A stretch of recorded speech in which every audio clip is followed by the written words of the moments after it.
Hello, Global Theater. My name is Jerry Fielka. Today is November 16, 2022. We want to thank Rob Grant and his amazing podcast, I'm Probably Wrong About Everything. It's an honor and a pleasure to be here with Bernie Pearl today. Where the heck you calling in from, Bernie? I'm calling in from Long Beach. Long Beach.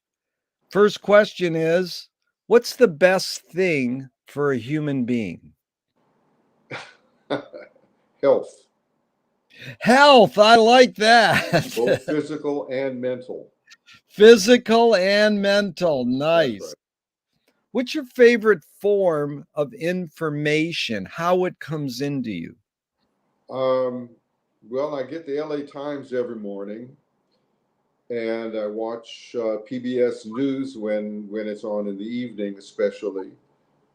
And we've gotten a Roku that we put on the breakfast table, and I look at that in the morning just to see if there's anything uh, new that I need to know, or at around noontime, they usually go to, if there's anything going on at the White House, if there's a press conference or something. Yeah, but I rely on the standard thing. I love the LA Times. It keeps me informed, and the analysis is really important. Why do you think humans collect or gather information? Get some equilibrium in the world. Get some input that you don't know about, maybe, but you're interested in. You have to use your discretion, of course, and at what comes in, because some of the stuff is just not good information. Do you Other is good. A lot of it is opinion, and you have to temper your intake of that with your own experience. And does it make sense? Is this something that resonates? Uh, doesn't always work. Sometimes the lies are very good, and sometimes they're not. Yeah. Well put. Well, we'll get into that deeper. Do you think this need or want to collect information is more innate in humans or more invented by humans? Um, oh, I think from the get go when we started hunting and gathering, you had to live. You could only live by having information, and I think it's just generic in everybody. Uh, Whether they realize it or not, but you gather information, what's going on around you. If you're with people, what's going down with the people? Are they, what impressions do you have? What visceral reactions? It's a multifaceted thing. But I do think gathering information, the epitome of which is, of course, is education. When you Yeah. go and study history or languages or science, that's information too. Good. We're going to get into that too. Super. Do thoughts create emotions?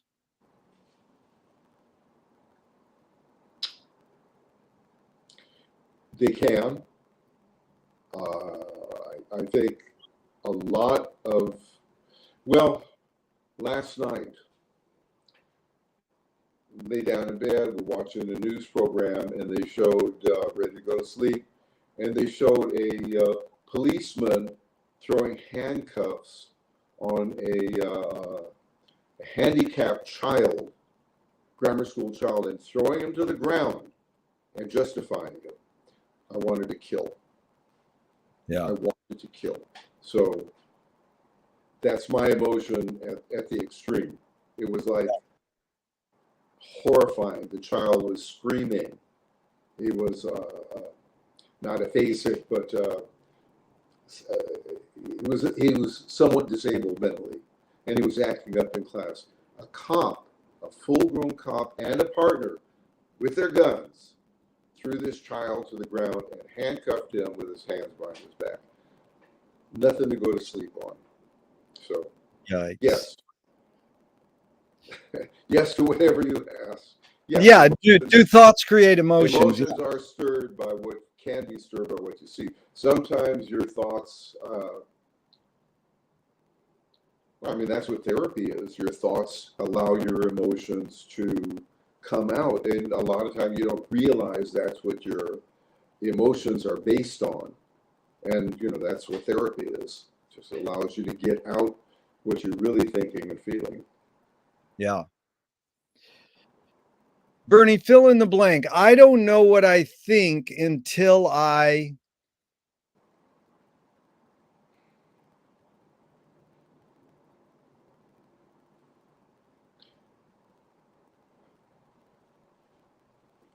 like to say until I have all the facts, but that's really not true. Sometimes, I mean, you get some information, you think something, then maybe you get some more information, more input, and or more insight, and then you know more what to think. But yeah, I think we think about things as we get the information, but the idea is not to act on your initial impulse or thought or emotion or reaction. Give it some time. Sometimes, of course, you can't. Sometimes it's like act or you fill in the blank. It's good. Can humans think without language? Of course. Well, I I don't know. I shouldn't have said that. It's like I think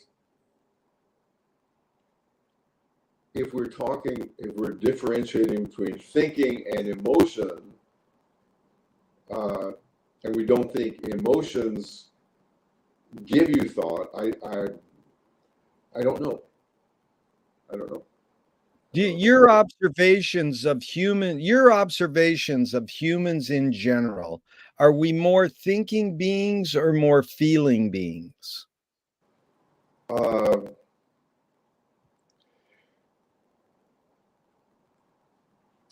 if you keep it on the feeling level, you can make a real case for we are all connected. We're all variations on a theme. If it's a matter of how somebody thinks and expresses their thoughts, or thinks and has a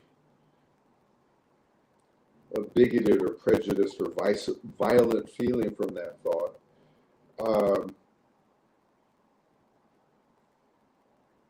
I don't know, it really is like which came first, the thought or the emotion. Yeah. I think, what a poet does is put the emotion and experience into language. Yeah. So maybe that's the emanation of all creativity. Yeah. Yeah, Bernie, there's a little static on your voice. Are you hearing it at all? I am not. Yeah, what I was wondering is because we just started and it's not worth going for 90 minutes with it. Why don't you go out and come back in and we'll just see if that gets rid of it. Sometimes that gets rid of problems. You could go before we this. You see down there at the bottom where it says settings? Microphone, camera, chat, more, leave. I don't see settings. Yeah, microphone. It should say microphone. Make sure well, let's do this. Let's try it. Is your wife there? She can help you. She's disappeared. Okay. Well, What should I hit? well, can you go back to the email, leave the meeting, and then come back in through the I'm not sure I know how to do okay, then we'll just deal with it. It's all right. Okay, when she comes back in, I will. If she comes back in, just see if we could do it because it's not that bad, but it's a little. It, huh? What happens if I hit the leave button? Will that if you hit the leave button, you have to go back to your email and hit the enter on the StreamYard. So he's saying there's static on my voice and he wants to reboot the whole thing.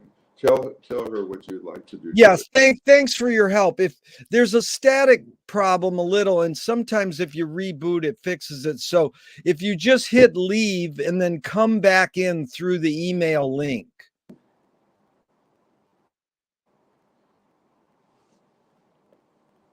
it might get rid of it. No, you have to hit leave. Yeah. And yep, there you go.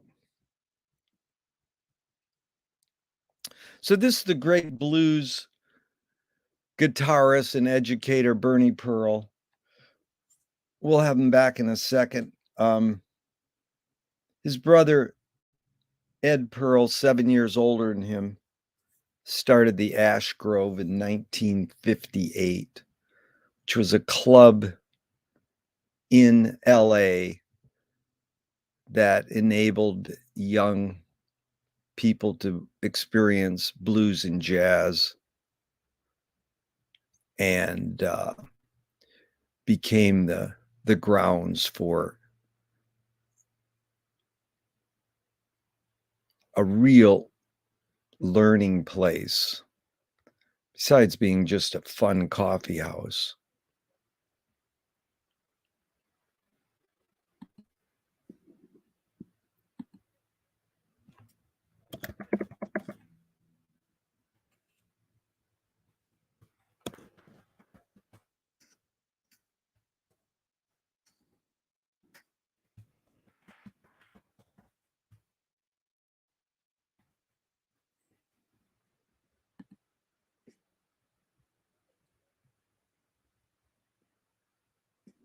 And we're hoping to get Bernie back here in a second.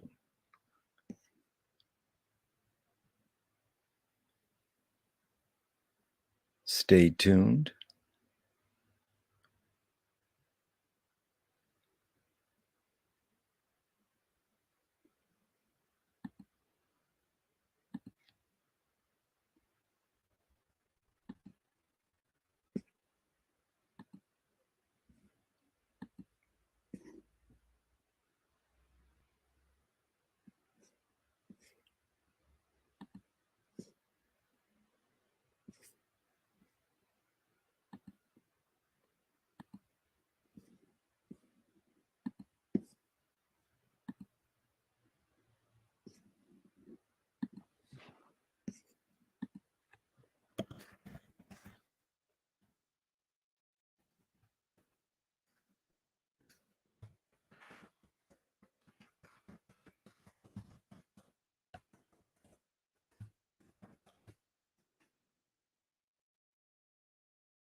So the Ash Grove was a folk music club located at 8162 Melrose Avenue.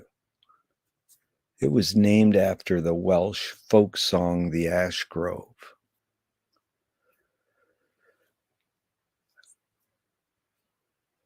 Ed Pearl, Bernie's brother, booked artists like, here we go. It looks like we're back. Nope.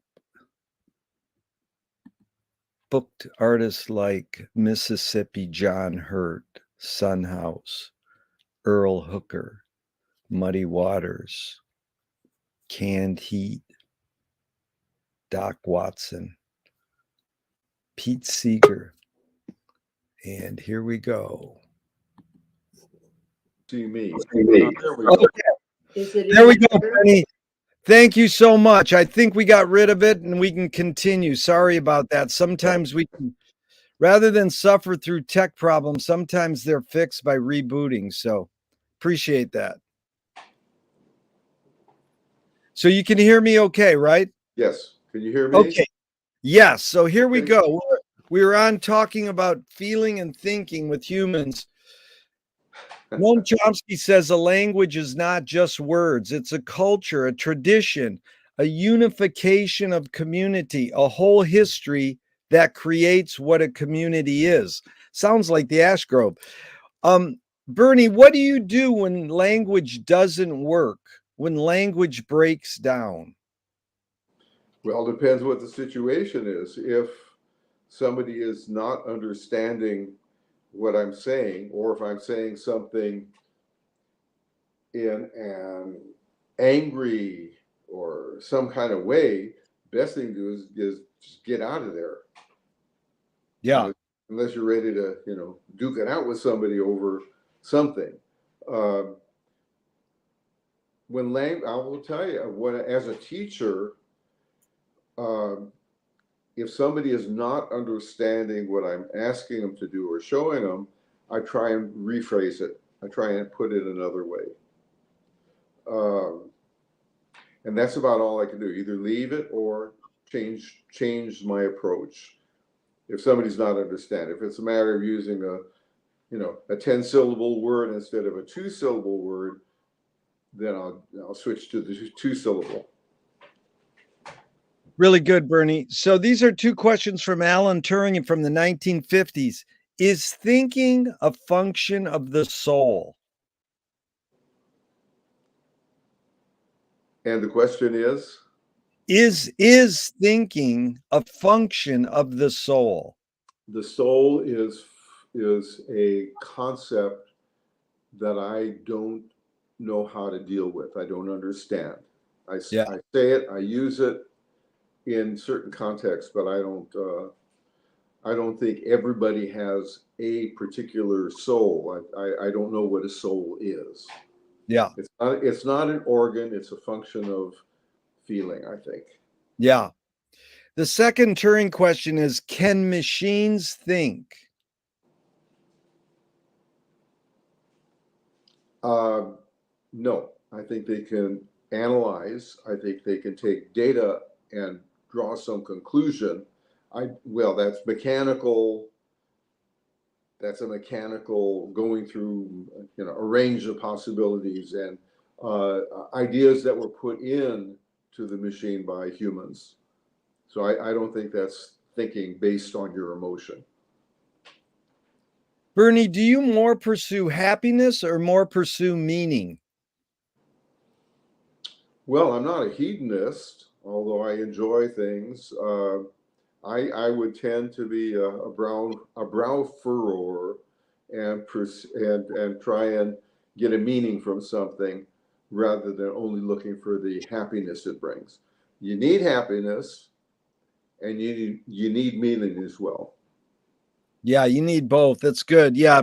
Viktor Frankl wrote a book called Man's Search for Meaning. He says happiness doesn't necessarily last, but meaning can last longer. I would agree with that. Yeah. Does the brain more detect consciousness or create consciousness? Like, is consciousness there bubbling away and we're detecting it, or are we creating it? Oh, I think as evolved human beings, we are far more sensitive than we realize. If you learn to, like when we brought up our kids, we said, if you feel something, it's real. If you feel a situation is not good, if you're uncomfortable and you don't analyze it, doesn't matter. you don't like the situation, it gives you a funny feeling, leave it. What's faster, the speed of light or speed of thought?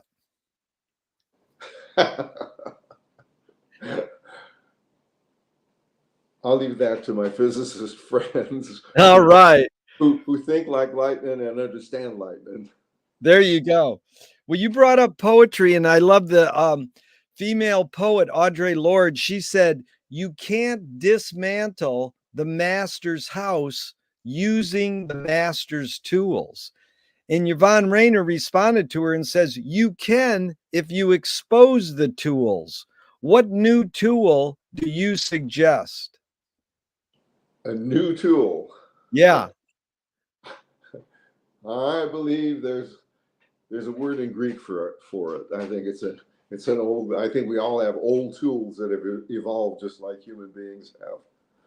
Yeah. Not necessarily for the better. I don't say that we're better off than the Neanderthals or the Cro-Magnons, but yeah. I must admit I wasn't prepared for these hypothetical philosophical questions, although I can dig it. No, dude, Bernie, you're doing great, because we're going to get into music and education and a lot more, but this is just sort of get some background. What do you worry about when you go to bed at night? It depends if I'm worried. Yeah. If I'm worried about I didn't take care of something that should have been taken care of, or if there's something in my family or in my collective group that is not going right, then it's hard to go to sleep. Of late, I have managed to set whatever worries or concerns aside, as long as they're not really deep, so I say deep-seated and deep-rooted worries. But I managed to set them aside and think more pleasant thoughts and get some good sleep. Beautiful. Now, I can't say the same for during the pandemic. There was a time when everything worried me, and that went through many months of that and worked it out. And I'm back to, if not kicking ass, at least taking names. Oh, go Bernie, go. That's great. Are you more afraid of new ideas or more afraid of old ideas? Well, depends what old ideas. Anti-Semitism is an idea very old that I am afraid of. I think new ideas are wonderful if they're wonderful. Yeah. If they're horrible, as we've been experiencing, QAnon and all that, those are actually ancient ideas trying to get rebirth. Yeah. But I'm not on a quest for novelty,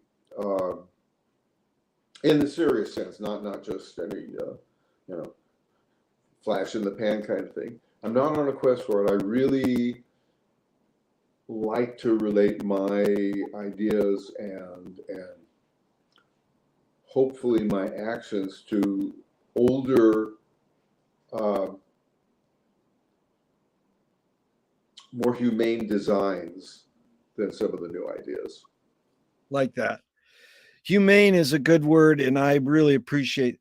Can you conjure up your earliest memory ever, or one of them? First thing that popped to mind when I was still in it wasn't a cradle, but it was a bed with little bars on the side. I remember I had a growth on my neck, and I played with it, and it bled. I remember that. That's kind of my first conscious memory, and I was toddler or just holding on to the rail. Yeah I do remember that. That was like, I imagine, really frightening. It was like, what the heck's going on? But I don't think I was petrified. No. But I think my parents were. Is memory more a curse or more a blessing? Oh, it is a blessing in that you can call up your good memories and call up the not so good memories and deal with them in in varying ways. You can try Yeah. and dismiss them. You can try and say, "Well, I was." You can forgive actions as a kid or an undeveloped person because you didn't know, you really didn't know the alternative to them. But I would say memory is well. You look at um, people who are suffering from Alzheimer's, can't really call them happy because they are losing their memory. They don't remember who their children are. So that is very sad. Yeah. Maybe more for others than them, but it is sad for them when they Yeah. don't recall these important relationships. Yeah. Tell me someone within your immediate family, then outside your immediate family, who had an impact on you, just briefly, like a role model, and what specifically was that impact? Uh, well, interestingly, I am going in about 2 weeks. I'm going to Israel with my oldest brother, who is 92. Uh,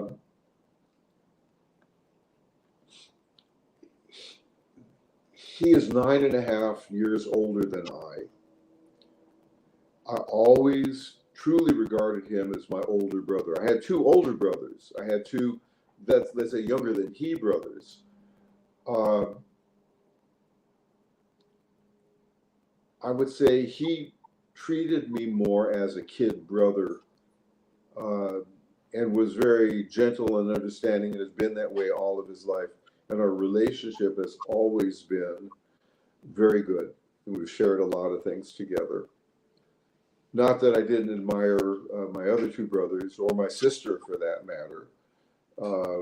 She was oldest of all, but I really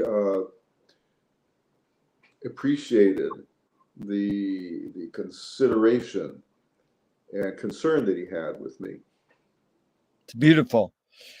And outside your immediate family, someone who had an impact on you, like a role model, briefly, what did you get from them? Well, I mean, it leads us back to music. I think probably Lightnin' Hopkins.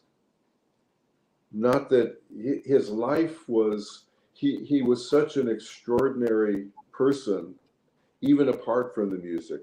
His experience, and he shared his experience with me quite a lot. Uh, I really retain a real love for him and a real admiration for how he existed and what he went through and what he shared with me. I mean, it was very significant. Beautiful. We're going to get into music soon. Sure. Did your parents raise you Jewish? Is that correct? Yeah. I mean, yeah. My father was an atheist. My father was a socialist who fled as a young, very young man, maybe 10 or 11 years old, fled Ukraine. Uh, and They did make it to Constantinople and they went to Egypt. But he was totally non religious. His father was an intellectual and a socialist, and they had to get out. My mother comes from a more traditional background. Her parents were Orthodox when that's all there was. Um, and she was observant. So we had an observant home in that we kept kosher, the two sets of dishes and so forth. She was not fanatical Orthodox. She saw a lot of, she did not want, uh, she did not want to live that life. Yeah. So it was that mix. It was not a conflict. The home was a Jewish home. I had a Jewish education.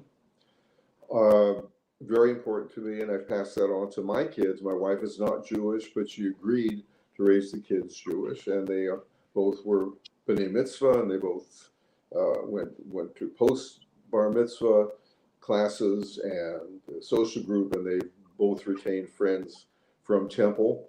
They both have been to Israel. My son went on a group just before the Intifada in 2000, and he was there for several weeks.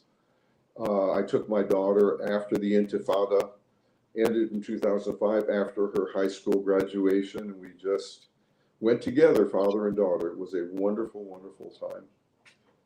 Wow. You're a good dad. Listen, do you pray? I don't think so. If I don't rely on an almighty. Yeah. I don't. Ironically, I go to church once a month, and I play lap steel in the church band. Nice. I discovered sacred steel a few years ago and practiced my lap steel. And a friend of mine from the blues community, also a very, his family is all reverends and deacons and so forth in Louisiana. And he was originally with a traveling gospel group, can play anything, several instruments, sings blues, sings R&B, plays great guitar, great bass, all at a professional level. He decided he was going to start what he calls a gospel brunch. Yeah. Once at a very small church in South LA at 95th and Avalon. True Faith, I'm trying to think. Well, it's a True Faith mission, and wonderful. It's not a service per se. There are prayers. Yeah. And I made it clear to him, as if he didn't know, that I could not bow my head and pray, but I do admire the devotion and the involvement in the spirituality and the energy of the church.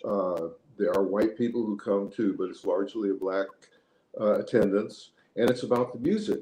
And different guest artists come in and do wonderful gospel music, and I am tolerated. I actually can add something to the service now, but I practice every single day. And since they suspended the gospel brunch, I've returned to the blues, and my source for new blues riffs are the Sacred Steel players. They're doing nothing but blues. It doesn't sound like it, but that's all they're doing is blues thing. Some of the others are far more advanced or far different, and I enjoy that because just in terms of the flexibility, the tuning is usually an E tuning on the instrument, ones that I've listened to. However, the scale is a diatonic scale, do, re, mi, fa, sol, la, ti, do, rather than the pentatonic scale. Usually, it sounds bluesy as hell to me, and they make it sound right. And so there's two, I won't say it's two because I'm no expert in it, but the two people I've studied are the extremely diatonic and the almost exclusively pentatonic. And neither one sounds like Lightning Hopkins. So what I do is when I go out, I jam, I take my lap steel nowadays, and I do one in South LA, and I play Lightning Hopkins tunes on the lap steel. And the people See, that means you're rooted and you're not retro. I love it, Bernie. You're reinventing in a way. I've learned the stuff.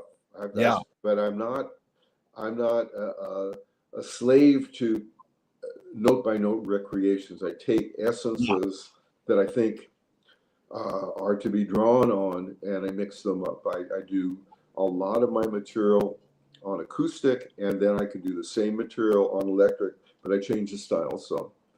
So it's for me, it's a kind of a paradise because I'll get a gig like I've got one coming up Saturday after Thanksgiving in Long Beach. I'm going to be doing my finger picking stuff, but I'm going to be doing on electric instruments. I go to the jam sessions. I take my lap steel. I did a concert a little while ago at McCabe's, strictly acoustic, and I did a show last week, strictly acoustic. And I get all it's like a candy store because I've got the instruments, and I get these different kinds of gigs that ask me to do different things. And it's great. I love it. That is so beautiful. We're going to get into music very soon. A few more philosophical questions. If God, Okay. if God does exist, what would you like God to say to you after you die? Sei gesund. What's that mean? That means be good, be healthy. Oh, that is beautiful. Bernie, do evil people exist, or does evil use people as a vehicle?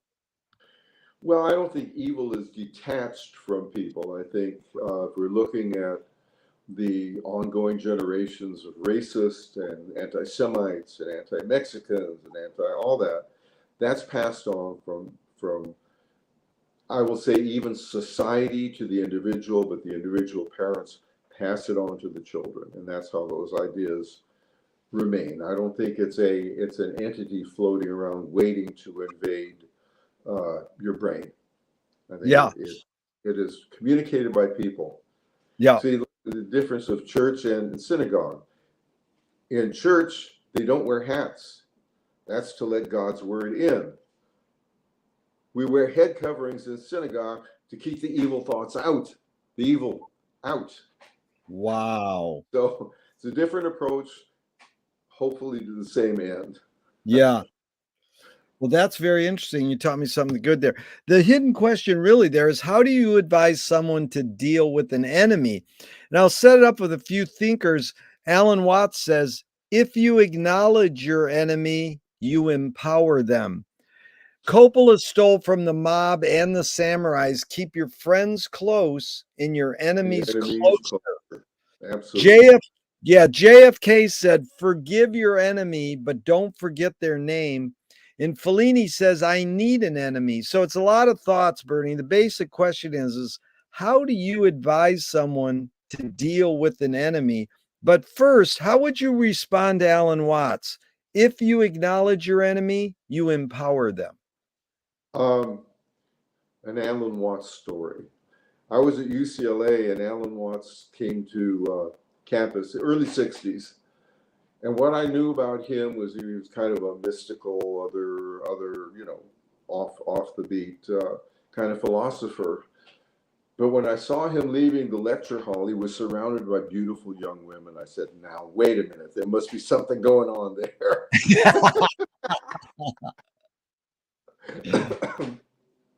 um,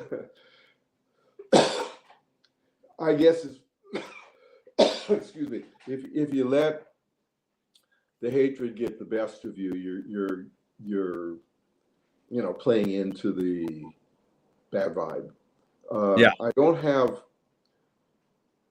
I may have enemies, but I don't know who they are. And but I've had people that I've been friendly with and have had to keep at arm's distance. And I think arm's distance, unless there is some reconciliation possible, arm's distance is the best way to handle it. Good. James Joyce was the first projectionist in Dublin about 100 years ago. He basically checked out. He said, "This is stupid. Why should I go inside a building and see a movie of a tree when I can go outside and see a real tree?" And years later, Faulkner said, "Sometimes the best fiction is more true than journalism." Why do we have to recreate things in order to get them? Why do we have to go to a theatrical play of people acting out life? Why don't we just live life? Well, we can live life, and yet what the artist does is give you a different perspective. Yeah. Don't the moon look pretty shining down through the trees, Lightning Hopkins said. Nice. Blues, that's a blues. But I mean, it's like, you don't think of it that way necessarily, but you can, I always sing that song when I'm outdoors and there's a moon. Sometimes I try and recreate in an indoor building, just imagine the moon, because don't the moon look pretty shining down through the trees? I can see my baby, but she can't see me. I mean, where in everyday life do we encounter that? Yeah. Beautiful. Do artists have moral obligation? I would think so. Yeah. So now on to music finally, Bernie. This is a real treat. And I I really, thought we've been talking about it for the last 10 minutes. yeah, I know. But the first question is what first attracted you, the tipping point? You're listening to music growing up and said, I can do that. I want to do that. Where was your tipping point? Those are two different things. I can do it and I want to do it. I'm Yeah. a want to do it. I never thought I could do it. When I started listening to the blues and seeing, more than listening, but seeing the blues artists, I wanted to do it. I couldn't do it. I couldn't just sit down and do it. Uh, I didn't know, well, I get a record and I'll sit and I'll play the guitar to the record. That came later. First thing was the inspiration, then the perspiration. But what was the age where you were, I want to do it, and you put the time in to pursue actually learning how to do it? It was an evolution. I am writing my memoirs now, and I deal with the moment when I moved away from what we called folk music and started listening in a different way to what I will term black folk music, meaning traditional music. Yeah. Uh, they're really the folk was a way of saying tradition, but really oral traditional music Yeah. that was passed down. Um, I was just back from Israel. I was 18 years old, and I saw Jesse Fuller play. Lone Cat Fuller. Are you familiar with him? Yes, of Okay. course. That was my moment. There was a moment in which I said, "Oh, there's something more here." Yeah. And that was the moment. And it evolved when I met Lightnin' Hopkins, and two of my friends and I paid him for a lesson. I got my foot into it, stepped right into it. And So you see Jesse at 18. When did you meet Lightning? not more than 2 years later, Yeah. perhaps. But before Lightning, it was Brownie McGee and Sonny Terry. And there was to me, it was the liveliness, it was the show, it was not that they were superficial in any way, but it was to entertain people and but they're telling their stories. John Henry and I Was Born with the Blues, but it wasn't that low down, what I've learned to call deep, or I've heard called deep blues. Lightning Yeah. was deep blues and all of the charisma you could possibly want. Then And I when did did take a lesson from Brownie. I did. you I took a started lesson from at Brownie the too? yes. Yeah, that's nice. When did you write your own music? And did you write lyrics and music? Well, I've attempted over the years to write. I've never been impressed with my writing. Some of the things sounded okay. Um, in the last, well, I would say 10 years, I've come up with things that really reflect a fusion of different styles. But I don't. I usually just do instrumentals originally.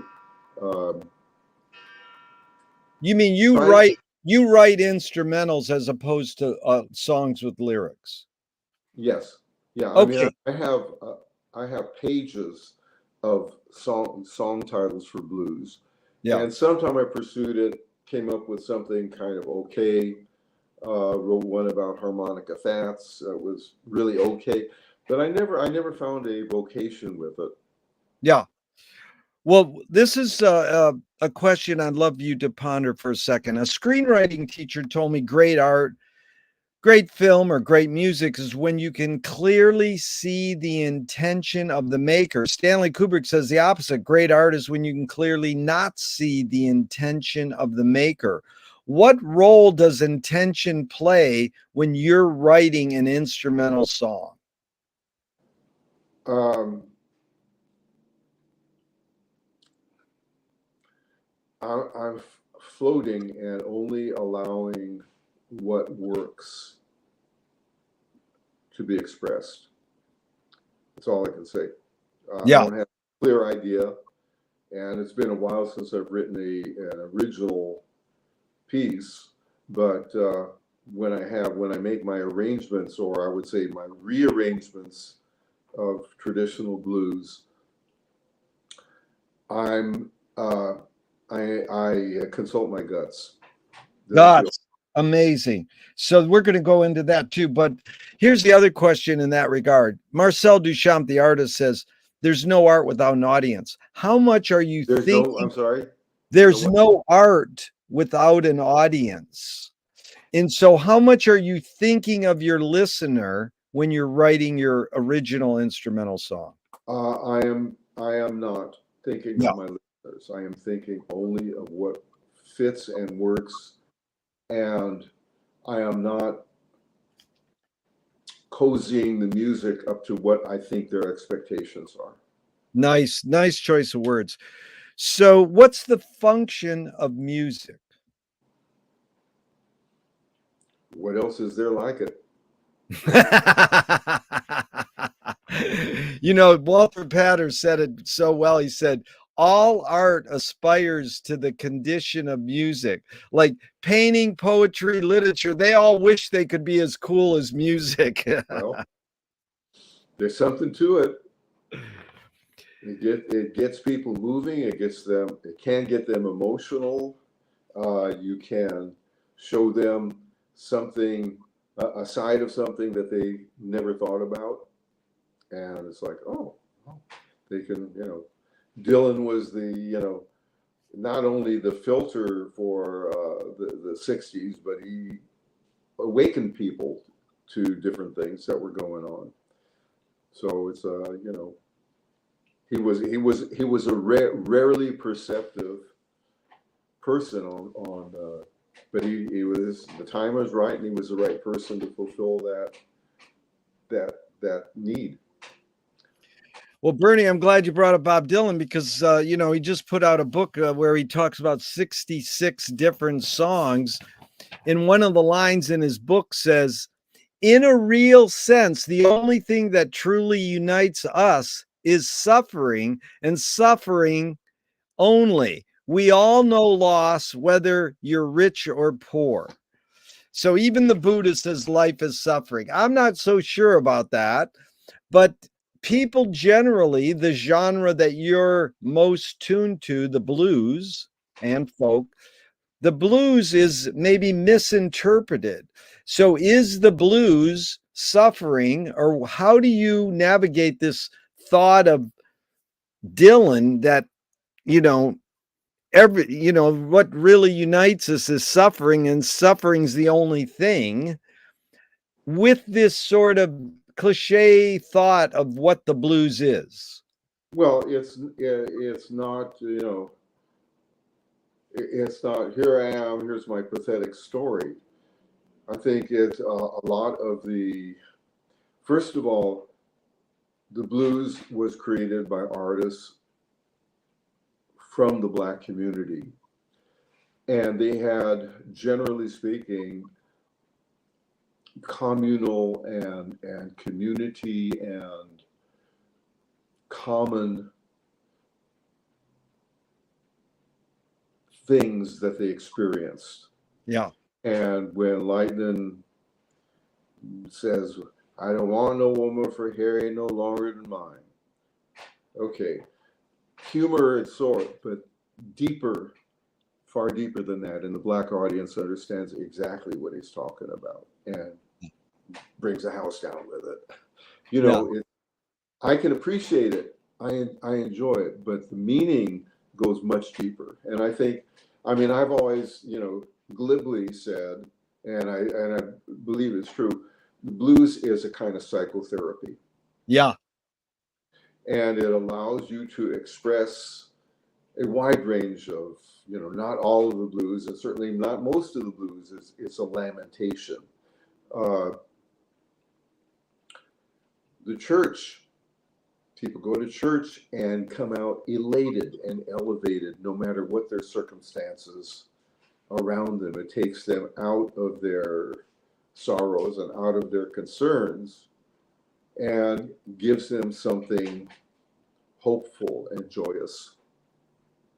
And I appreciate it for that. But yeah, I do approach it as an outsider to the experiences, but I take very seriously what it talks about. It's beautiful, Bernie. And how do you react to this? I read in John Lee Hooker's obituary, he said, "Why did you wear sunglasses on stage?" And he said, "Because I didn't want the people to know I was crying." Amen. Lightning Hopkins too. Now, he didn't say it, but I've seen Lightning without his shades, very sad eyes. Yeah. But that is a good thing. Every time I say that about John Lee Hooker, I tear up. But when you cry, you actually get toxins out of your body. It's not just an emotional release; it's a physical release too. Yes. And we can't forget Albert King. The sky is crying. Well, that's an earlier, yeah. It's a much earlier song. Then Albert, you mean? But it kept on, Yeah. kept on getting redone. Yeah. I think it was Tampa Red who did it, and then Elmore James did. I believe it was Elmore, and then I know Freddie King did it. Albert did it. There's a resonance to that idea. It's the metaphor. Look at the tears roll down the street. That's it. So one of my friends talks about music with the 3 T's: technique, theory, and taste. So you've learned the technique of finger picking. I'm jealous. You can do Reverend Gary Davis. You can finger pick with the best of them. You've learned theory enough so that you can teach. This is this chord. You learn theory. How does one acquire taste? By being slapped around a little bit. But what does that mean? That's a little metaphorical. Yeah. I'm trying to think what it was. I developed 3 T's myself. The technique, and I particularly point at, you'll pardon me, harmonica players. It's an easy instrument to pick up and make sounds on. And it's musical. They're tuned to chords automatically. Yeah. Technique is fairly easy and fairly common. I know, people will argue with that. I'm trying to think what my other T's were, but taste was at the top of it. If you don't have taste, stay off my stage. Yeah. Timing, not theory, timing. Yeah. I like that. Technique, timing, and taste. Above all, taste. Yeah. And in general, since we're talking trash, I think there is no blues without a groove. If your primary concern is not to create a groove, then you ain't playing blues. It's something else. And I think it's really important to the feel of the music, and also when the musicians are playing in a groove together, that's when they play their best. Yeah. That's listening, exchanging, listening, respecting what the other people are doing, working together. And then it doesn't always have to be in a quiet, sensitive manner, but you got the groove going, it throbs. And it frees you. So threw that into there. That was gratis. But on the harmonicas, taste is really for everybody, but taste is tops. Yeah. No, I think bringing in listening too, but Aaron Copland says the 4 elements or ingredients of music are melody, harmony, rhythm, and tone color. So, you've already, my question is usually, how do you navigate the four? Is there one you emphasize more? So you've sort of already answered that rhythm, which is the groove, is the primary concern. How do you navigate rhythm? What comes after that in your regard? Tone, color, melody, and harmony. Well, it's more than rhythm. It You mean groove is more than rhythm? it is groove is rhythm plus. It is the throb. Yeah. There are times when I get up ready to play, and my bass drum and my drummer, who I've been playing with for 30 something years, hit it, I fall into it. Yeah. Chasm of wonderfulness. Yeah.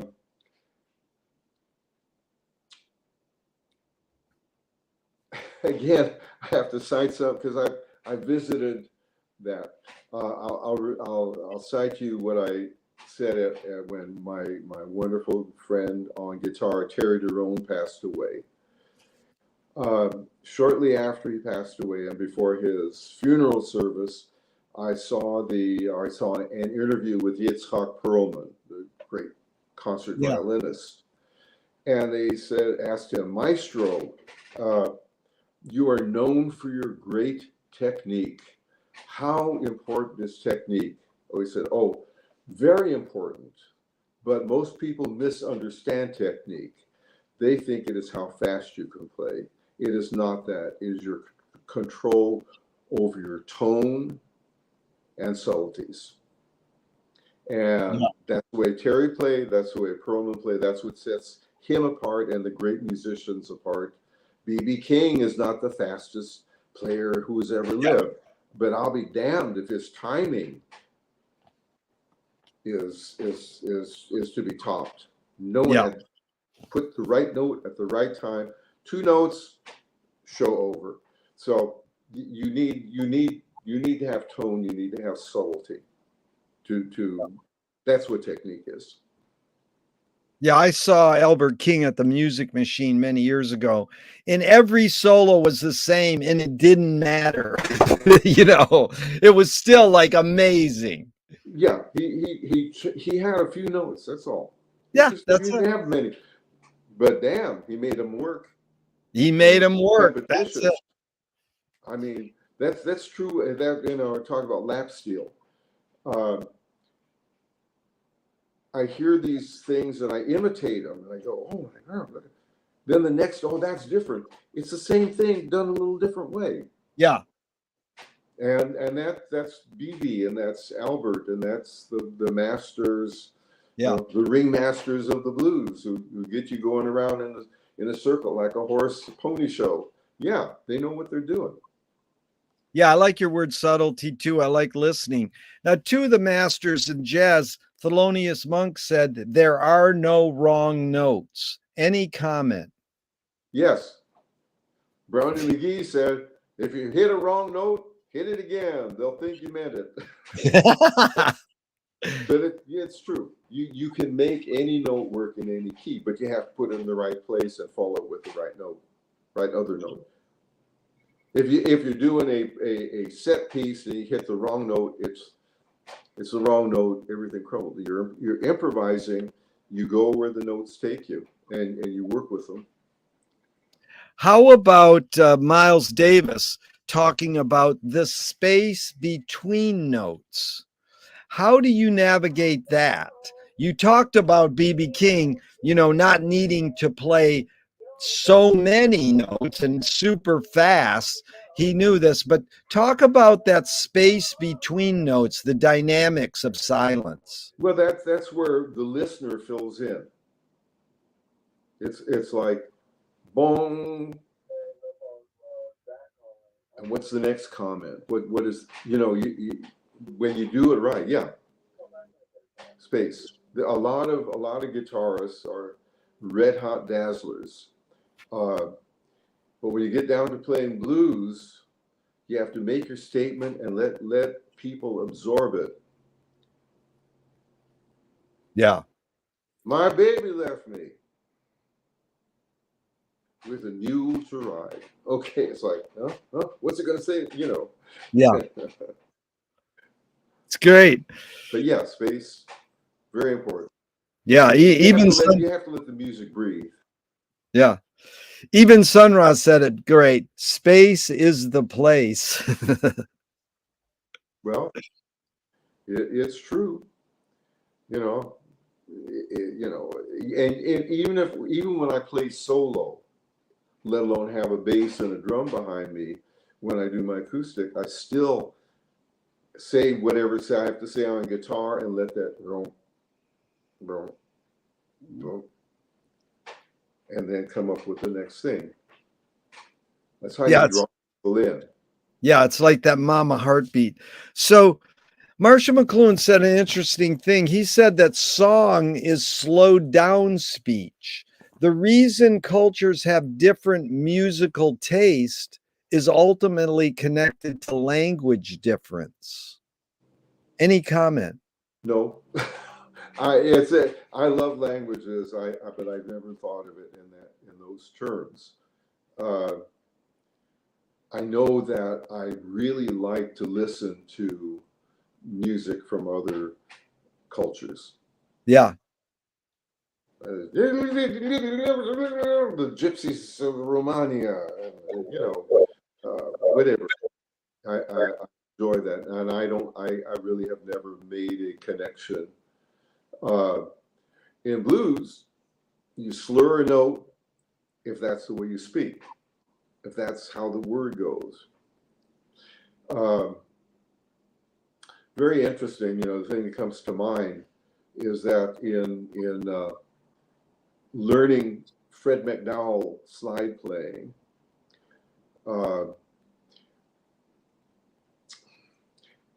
especially in his gospel music or religious music, or actually in most of the other melodic playing, it's all on a continuum. It's not you got to move da da da da. It's and all of the notes are covered and inferred, and that really you gotta move instead of you got to move, instead of articulating da da da da. You gotta move, you gotta move, and that's how that is reflected in blues, and the little nuances that BB would put in with the little bends and so forth. That's all in imitation or in replication of speech, and all if it's a little sharp, which is what you're supposed to do on your flat notes, make them a little sharp. That's part of the musical heritage, which I think has to do with the speech. Bernie, this is fun. I really appreciate it. And so, what first switched you over to mastering the knowledge of all this music and saying, I can pass it on, I can be an educator? Were you an educator first and music was your hobby and then you joined him? Or has music, tell us the evolution of you becoming an educator in blues. When you get up in front of people to make a speech or talk to them or anything, you really should know what you're talking about. And I spent a lot of time, and I continue to spend time refining.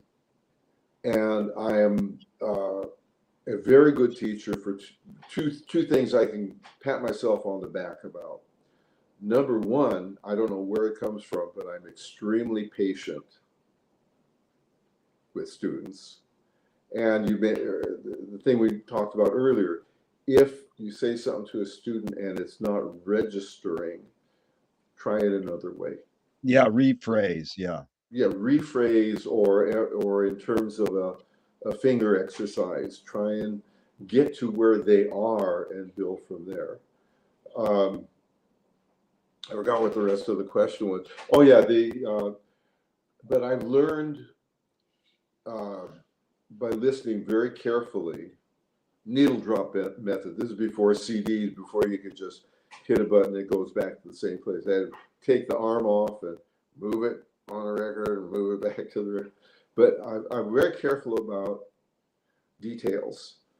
And once I figured out, and a lot of time, it took a while.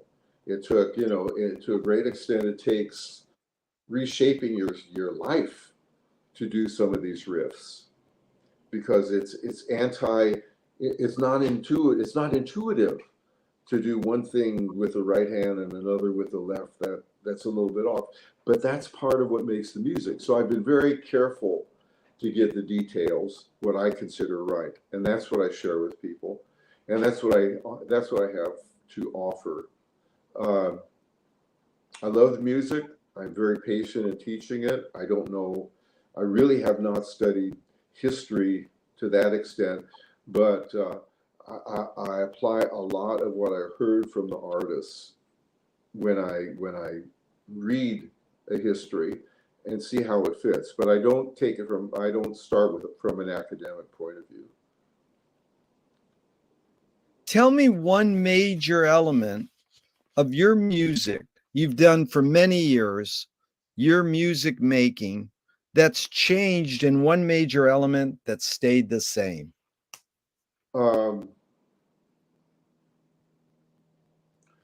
the change is that applying both to my acoustic playing and my electric playing,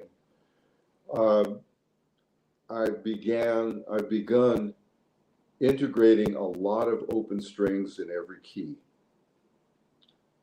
And that, talk about hitting wrong notes, that's one of the ways you can hit a wrong note and make it justify it. So that is what I've been working on for several years. I mean, I think one of the things I did is many years ago, I was playing with harmonica fats and I was using a plectrum on my electric guitar.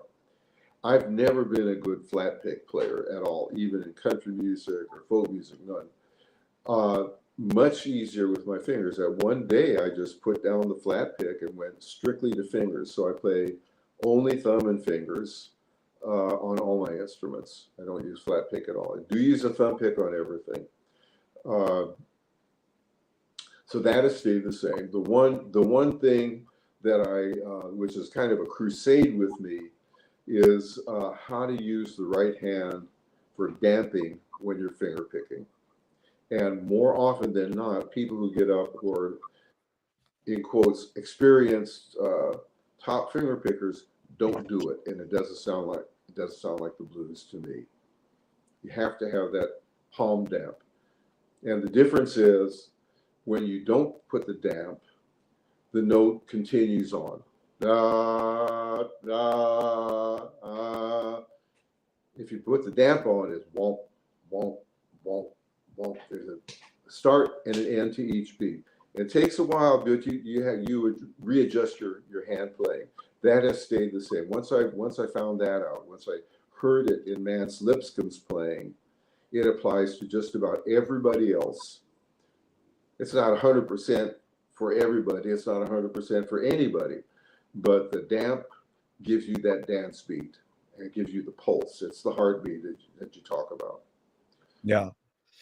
Beautiful, Bernie. Ben Ratliff writes about music. He says, I mean sound as it has long functioned among jazz players, as a mystical term of art, as in every musician finally needs a sound, a full and sensible embodiment of their artistic personality, such that it can be heard at best in a single note. So me and you could hear BB and go, that's BB, a note or two. Mm-hmm. Now, Ben would use this formula with two adjectives. So he would say Miles Davis is fragile and pointed. John Coltrane was slightly undercooked and urgent. If a music writer that you really respected described Bernie Pearl's sound, what two adjectives would you feel most honored? Well, the thing that I work on and most conscious of is hitting the strings in the right way. How I use the sound I create when I pluck or thumb pick. One comment I may not address exactly what you're saying. One comment from a reviewer about my playing was that Bernie Pearl is very familiar with the well springs of the origins of the blues. Yeah. I want a sound. I want the thump. I'm not interested in pristine. Yeah. And a lot of my sound is deliberately there's thumps. I build little thumps and really muted sounds. Every clear note I play, there's a little thump on another string. So that's kind of I like that. I like that idea. And it's not a matter of playing sloppy. It's just creating a minute portion of a mute, a mute portion of a thump. Yeah.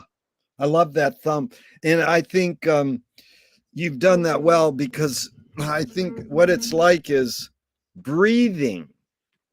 You know, it's almost like breathing in and out. You feel the momentum of the breath. I'm going to turn my light on. Hold on 1 second. Okay. Sorry. So, Bernie, this great artist Ruth Draper said an amazing line, and I'm curious because you've spent so many years performing in front of audiences. She says the key is to bring the audience up onto the stage and into the scene with you. It is they who must give you even more than you give them in the way of imagination and creative power. I've seen you with an audience and how we've appreciated what you do, and it's an interchange. How do you accomplish this? How do you bring the audience up into the stage with you? You have to be inside yourself. You have to be okay with what you're doing. You have to be at one with it. You have to be enjoying it. With it, that doesn't necessarily mean giggling and laughing throughout. That means making it feel the way that you want to feel. Yeah. And, you know, of course, there are some audiences that are not going to be drawn in no matter what you do. Their interest is in other things. You're a nuisance to them till either the next act comes on that they really want to see, or you're interfering with their drinking and flirting and what have you, or conversation they're having. You know, there's all different audience. When it's a concert audience, such as at Boulevard Music or McCain's, they want to hear what you got, and I want to give them what I got, and I do everything I can in preparation to bring that out.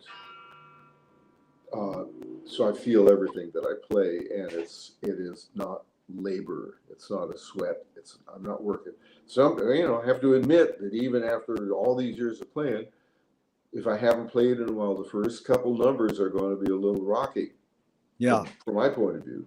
But when you find your groove, that's the only way I know to bring an audience in.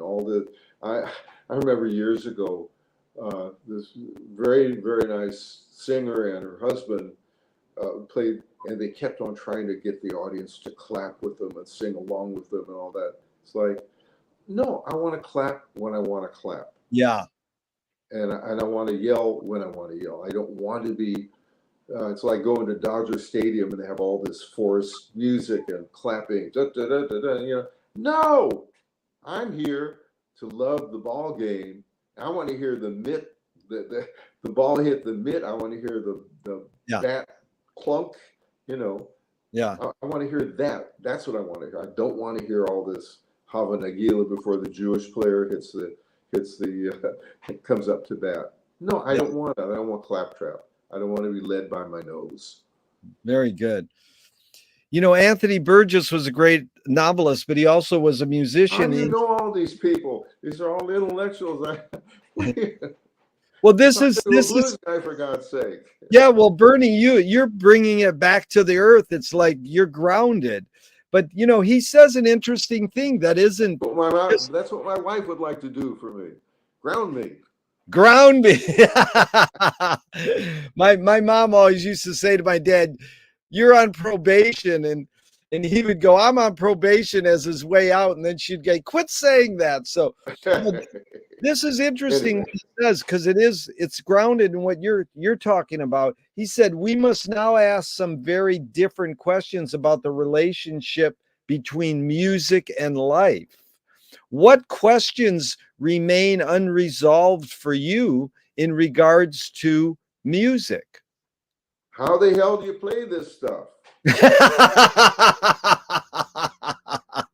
Well, you I do it don't think well. I don't think I'm a master of anything. I Yeah, just I constantly yeah. say whatever it is, even if it's something I've been playing for 80, 70 years, 75 years, whatever.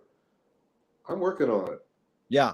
No, I'm a student too. I mean, I'm a student of life. And I think what Burgess says is it's interesting because I often tell students get your job and your life as mixed up as possible. Don't go, well, now I'm going to go do my job playing music. Now I'm going to go home and relax. You live your career. You live your I would say, don't you feel you live your job?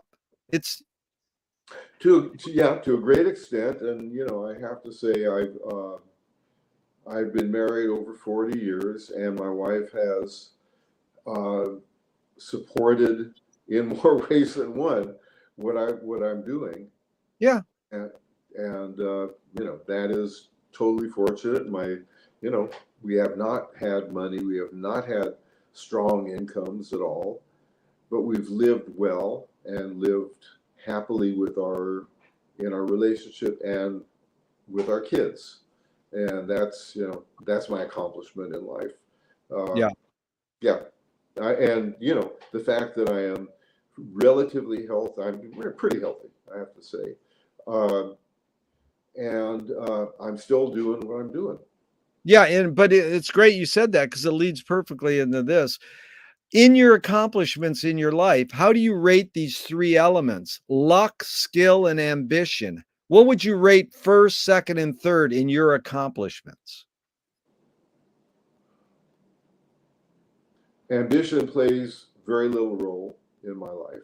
Uh, Not that I haven't thought about it, but I know you have to work for it to fulfill anything.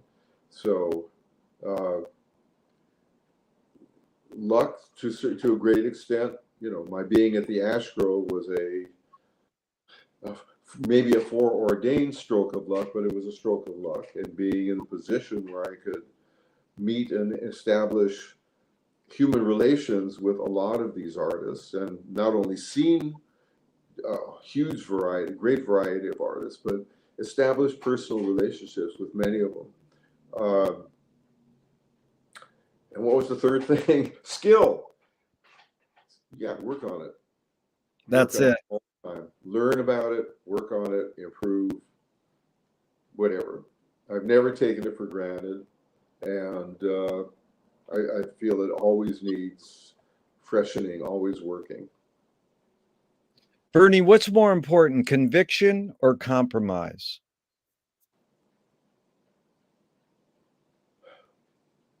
Well, my inclination is to say conviction, but you can't do everything you want to do all the time, and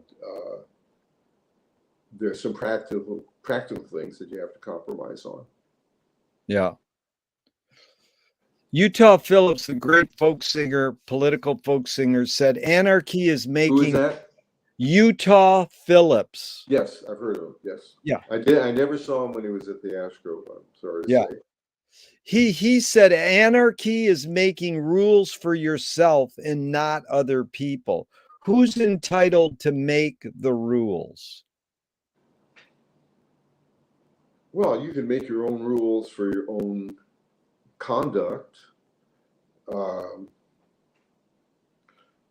Outside of that, if you're married or cohabiting, the rules have to be made together. And at a certain point, you can't make rules for your kids. Um, so I think you have to make your own rules and live by them if you can. I mean, we cannot control what the outside laws are and how they govern your life and conduct and this and that. But within yourself, you can make your own rules. What's the difference between rights and responsibilities?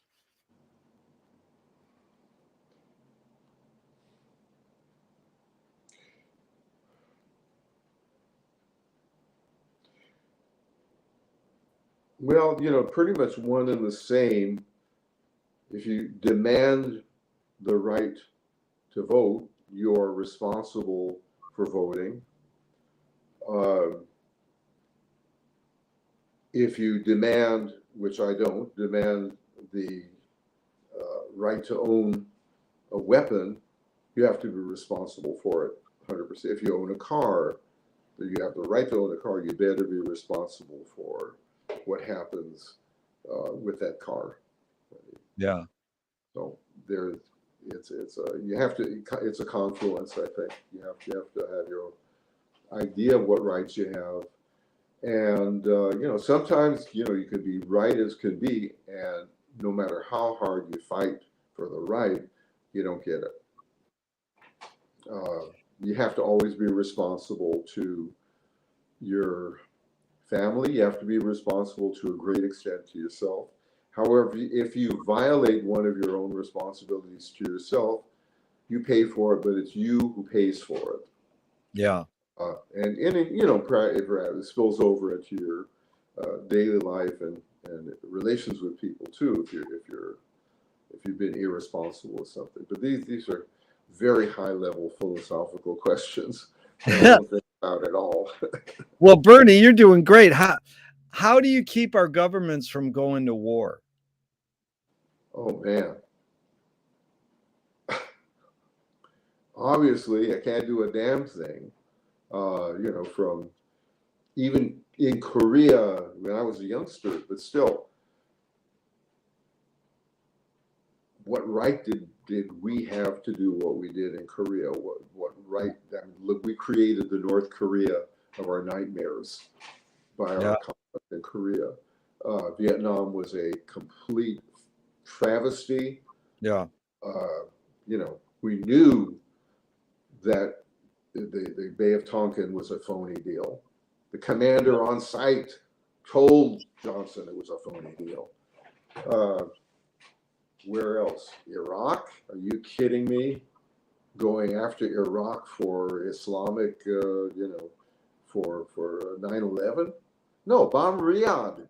Riyadh is responsible for that. If you're going to bomb somebody, but that's oil. No, wars are horrific. Yeah. They're horrific. There's no defense for an offensive war. Bernie, anger can be a productive emotion when fill in the blank. Beats me. Yeah, that's a good answer. How do you find peace of mind?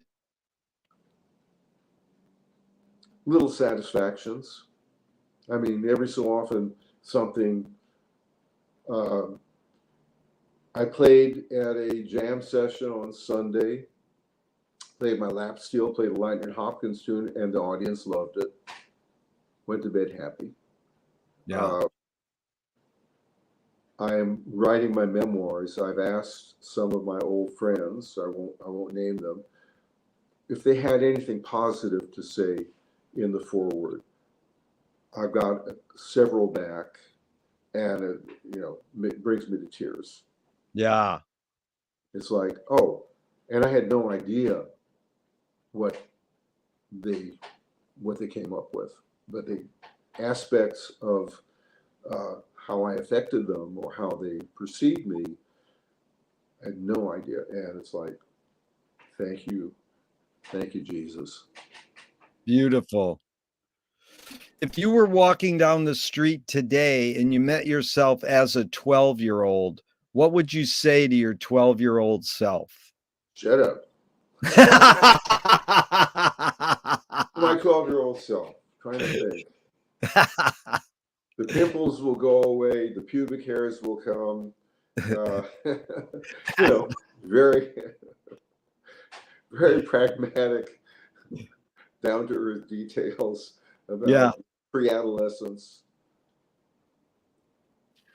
Well, this has been fun. I just have a few more and we're out of here. These are 5 Alan. I love your Alan Watts story, so I have to ask you these. These are 5 Alan Watts questions, just briefly in a few words.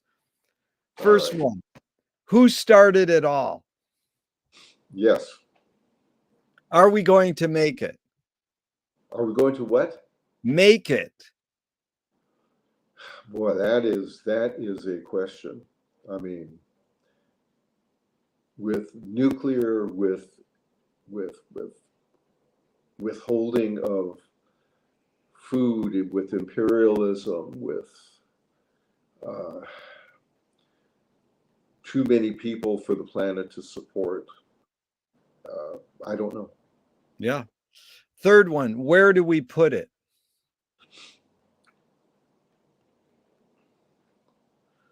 My wife asked me that, and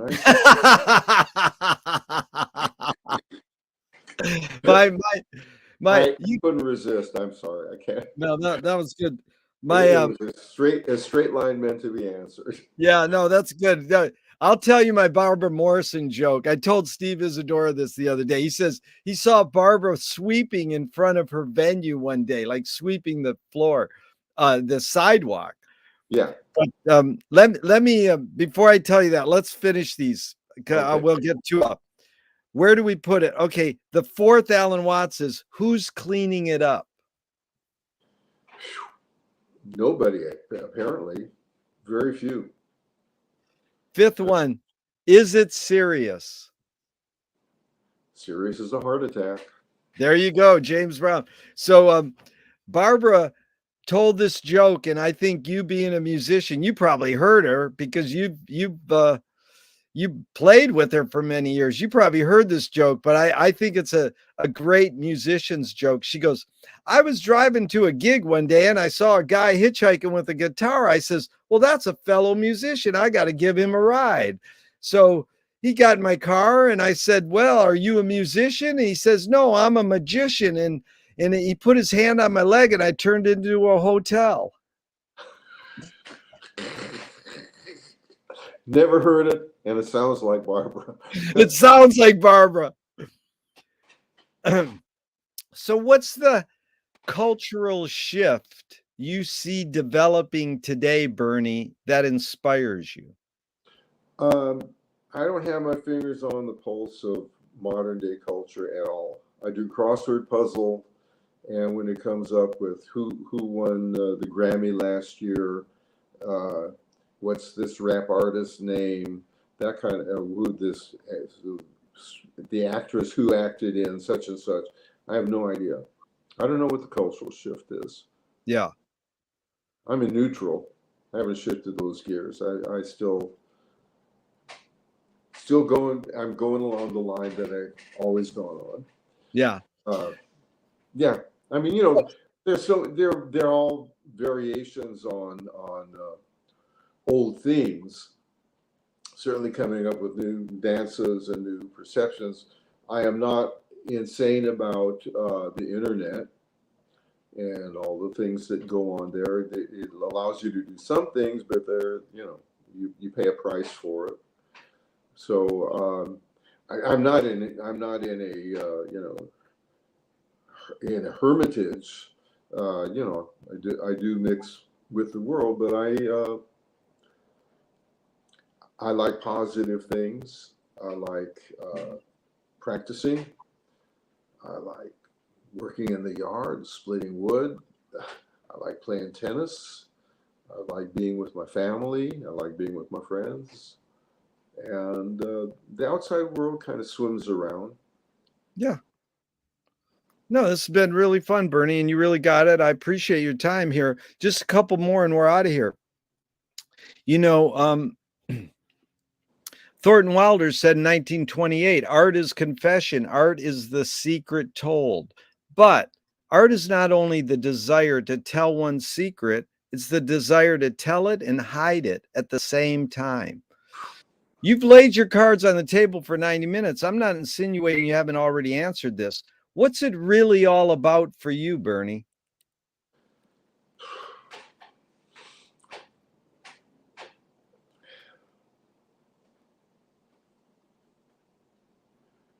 I hate to sound corny, but it's about doing the very best you can Yeah, as thoroughly as you can and as long as you can. that's good. That's down grounded honesty. It's not corny at all. That's beautiful. In fact, I'll add a bonus. How has the blues shaped your behavior? You've been dedicated to music, especially blues and folk. How's it shaped your behavior? I have such a good time when I get with a blues audience, a blues crowd, when I'm part of it. Uh, it has given me much more laughter uh, in recent years. I really enjoy the banter, the double entendres, the camaraderie, and the seriousness too. Yeah. So that to me that it's more about the blues people than the blues as an abstract form of music. Yeah. Really well done. Because the first question I asked is, what is the best thing for a human being? Wilhelm Reich says the best thing for a human being is another human being. And Amen. the last question I ask you is, what gives you the most optimism?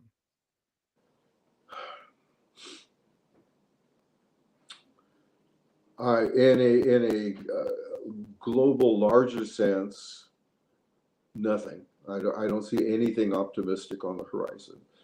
My daughter has become a chiropractor. She is running a very successful practice. She's a wonderful practitioner, and she and her newlywed husband live in our rental house on our property. And I don't get to see her very much. I do console with her. She does treat me, and uh, but my optimism is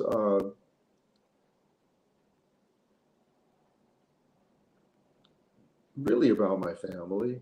Yeah.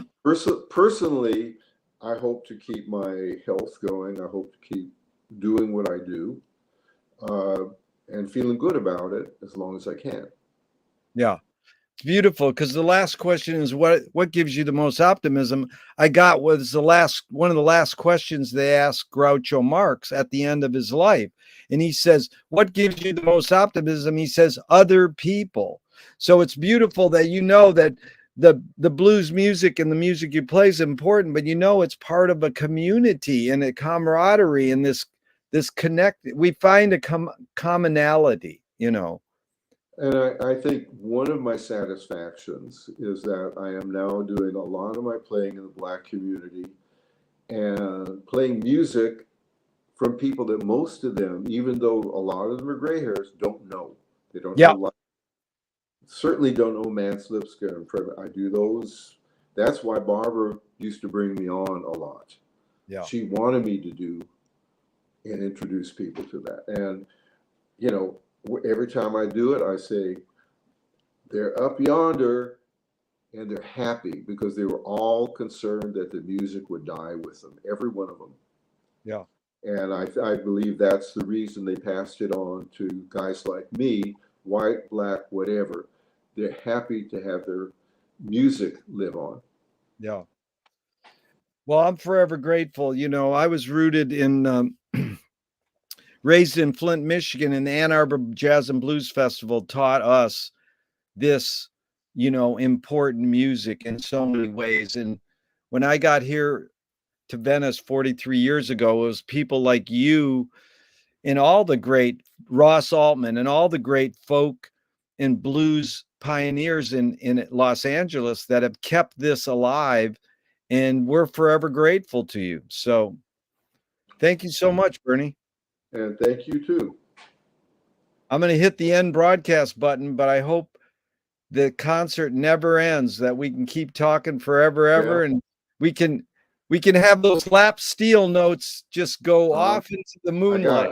I have to do my lap steel practice. I practice every day, and then I go and sit down and work on my material for my next show, which is November 26th at the Wilmore Wine Bar in Long Beach. So how cool is that? We have your website listed, and they can get more information.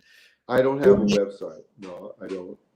Oh no, you do. I will when my memoirs come out.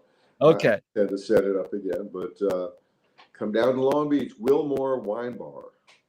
How cool is that? Thank you so much, Bernie. I love you. That was great. Thank you so much too. All right. It was fun.